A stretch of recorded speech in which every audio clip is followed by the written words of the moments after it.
Time now for this week's Goofy Award. And when it comes to the federal election, there's lots of goofy to go around. But I settled on one, maybe a future episode of Canada's Biggest Loser.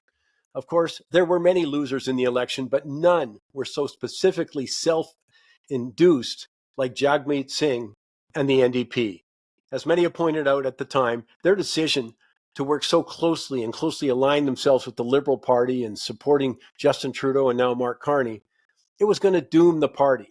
And there is lots of historical evidence to support that forecast. You could say the same for the Green Party, but they weren't near as prominent as the NDP in terms of public support.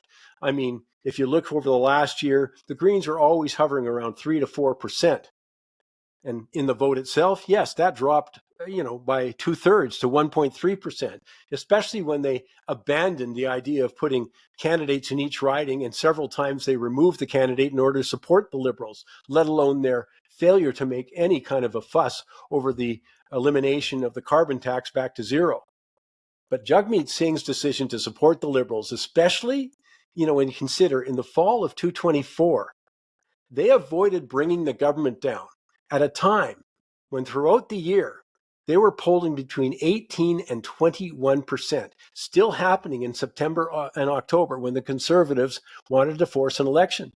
Instead, Jagmeet Singh equivocated, tried to play both sides of the fence, or whatever you want to describe it as. But the implosion of support was undeniable. They would have done far better if they had forced an election along with the opposition parties. They dropped from, as I say, 18 to 21% down to 6.3% of voters, losing 17 seats, reduced to only 7. And with it, the loss of official party status, which means they lose funding for research, staff, and operations, estimated to be about 2 to 3 million annually. They get limited speaking time in Parliament and limited participation in committees. Now, the NDP says they want to see if they can get a change to that rule, but good luck with that. But the incredible thing to observe and why it's the Goofy Award, this was self-induced. They made decisions that have decimated the parties. And for that, Jagmeet Singh and the NDP get my Goofy Award.